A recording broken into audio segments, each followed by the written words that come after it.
22 अगस्त को नितिन नवीन की नई टीम की बैठक होने वाली है। सभी नए पदाधिकारियों की बैठक दिल्ली में होने वाली है। नए बीजेपी पदाधिकारियों की परिचय बैठक ये होगी, मतलब ये इंट्रोडक्टरी मीटिंग होगी। इसमें एक दूसरे से मेल मिलाप होगा, एक दूसरे को जानना पहचानना, परिचय होगा। लेकिन ये 22 तारीख को ये बैठक होने वाली है, दिल्ली में ये बैठक होने वाली है। 22 अगस्त को नितिन नवीन की नई टीम की बैठक है। सभी पदाधिकारियों की बैठक दिल्ली में है और नए बीजेपी पदाधिकारियों की ये परिचय बैठक होने वाली है। अब सवाल ये है अमोद, दूसरे जो दल हैं उनकी कार्यकारिणी और भारतीय जनता पार्टी की कार्यकारिणी, खास तौर से वुमेन और यूथ रिप्रेजेंटेशन को लेकर भारतीय जनता पार्टी ने एक एज ले ली है क्या?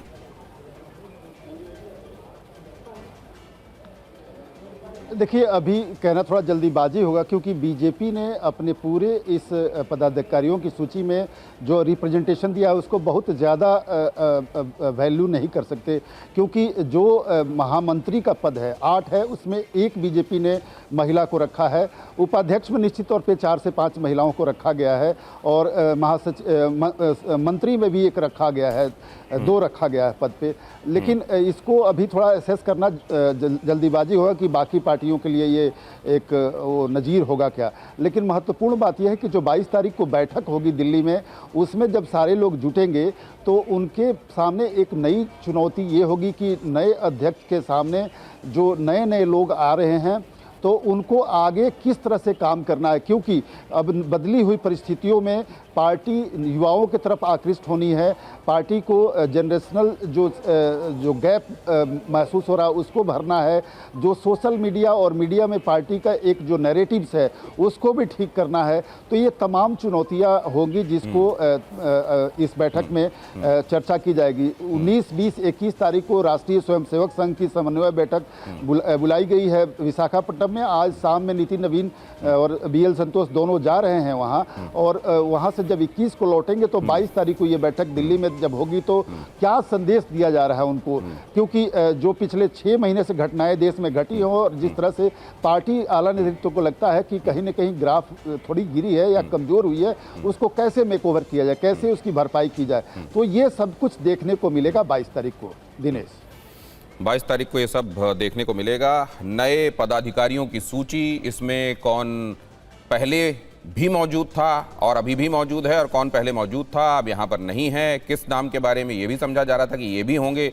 सोशल मीडिया को लेकर एक बड़ा जाहिर है सबके लिए एक महत्वपूर्ण अंडरलाइन करने वाली बात कि वो एक न सिर्फ एक महत्वपूर्ण पद बन गया, बल्कि जो पहले इसको देख रहे थे क्या उनके कार्यकौशल को कम करके देखा गया। खासतौर से जंतर मंतर ने बहुत सारे डायनेमिक्स पर असर डाला है क्या, और उसी का असर क्या यहाँ पदाधिकारियों की इस लिस्ट में भी दिखाई दे रहा है क्या? आनंद, क्या जंतर मंतर फैक्टर वाकई इसमें महत्वपूर्ण है जो दिखाई दे रहा है, या ठीक है वन ऑफ द फैक्टर्स है, लेकिन ऐसा नहीं है कि बहुत सारी चीजें उसको देखकर डिसाइड हुई?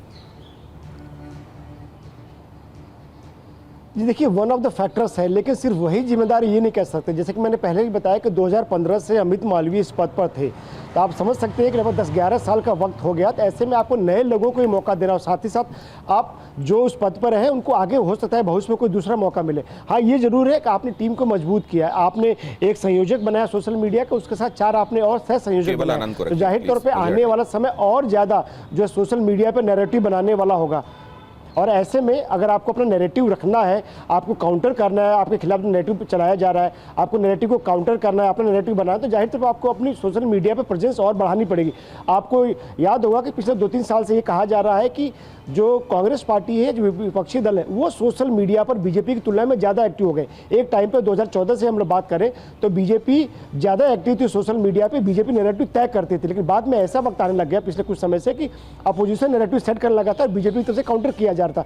तो ऐसे में एक नया ब्लड आ रहा है, नया एक्सपीरियंस आ रहा है, उसके तहत ये करने की कोशिश की गई है। और अगर आप ये कहेंगे कि वो कहीं फेल हो गए तो ये कहना भी ठीक नहीं होगा। वैसे तो आपने सभी मोर्चा के जो अध्यक्ष थे उनको हटा दिया, क्योंकि आपको बदलना था। काफ़ी समय से टीम चली आ रही थी, आपको नए लोगों को मौका देना है।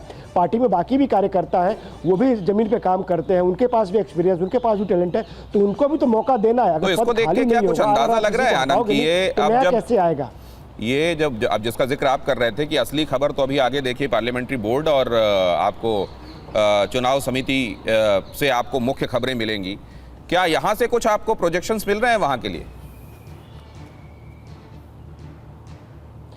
जी, यहाँ से तो नहीं मिले, लेकिन इतना जरूर है कि आपको बड़ी खबरें वहीं से मिलेगी, क्योंकि एक टाइम पे नितिन गडकरी संसदीय बोर्ड में हुआ करते थे, उनको हटाया गया, तब ये खबर बनी थी। शिवराज सिंह चौहान हुआ करते थे, उनको हटाया गया था तब वो मुख्यमंत्री हुआ करते मध्य प्रदेश, तब वो खबर बनी थी। तो चूंकि संसदीय बोर्ड जो है बीजेपी की सर्वोच्च डिसीजन मेकिंग बॉडी होती है, और चुनाव समिति के बारे में मैंने आपको बताया है कि वो तय करती है कि कौन कहाँ से लड़ेगा, वो मोदी हो या अमित शाह या कोई भी हो, चूंकि वही समिति फैसला करती है। तो ऐसे में उसमें कौन रहता है, उसको माना जाता है वो सबसे पावरफुल बॉडी है दोनों। तो ऐसे में वो कौन रहता है वो ज्यादा इंपॉर्टेंट होगा आने वाले समय में। आमोद शायद इशारा कर रहे हैं कि उनको आवाज नहीं जा रही है, प्लीज मेक श्योर उनको आवाज जाए। आप शायद यही, उनको आवाज नहीं जा रही होगी तो जाहिर है नहीं बता सकते हैं, लेकिन मैं इसको लेकर अभिज्ञान आप से भी डिस्कनेक्ट हो गया था। अच्छा, आमोद कुछ कहना चाह रहे हैं, प्लीज बताइए आमोद। देखिए दिनेश, जो आनंद बात कह रहे हैं कि पार्लियामेंट्री बोर्ड और सीईसी की बात जो कह रहे हैं कि आगे ज़्यादा बड़ी खबरें उसमें देखने को मिल सकती हैं, निश्चित तौर पे सही बात है। और जो पार्टी की महत्वपूर्ण डिसीजन मेकिंग बॉडी है वही होती है पार्लियामेंट्री बोर्ड। और पार्लियामेंट्री बोर्ड में जो अभी सदस्य हैं, इसको लेकर कई बार प्रश्न उठते रहा है, संघ के स्तर पर भी उठते रहा है, पार्टी के अंदर भी दबे जुबान लोग इस बात को उठाते रहे हैं कि पार्लियामेंट्री बोर्ड को सशक्त बॉडी बनाना चाहिए, और सदा से रहा है। लेकिन अभी जिसमें जो नेता उसमें हैं, नेताओं का नाम लेना उचित नहीं है, लेकिन उसमें जो नेता हैं उनकी जमीनी पकड़ या उनका जो ऑरा है उतना स्ट्रांग, इतना बड़ा नहीं है। तो उस बॉडी में अब मजबूत लोगों को रखा जाना चाहिए, क्योंकि जब सत्ता में आप लंबे समय तक होते हैं तो संगठन कहीं भी कमजोर नहीं होना चाहिए, संगठन को और मजबूती से आगे बढ़ना चाहिए, और उसके लिए पार्लियामेंट्री बोर्ड का मजबूत होना जरूरी है।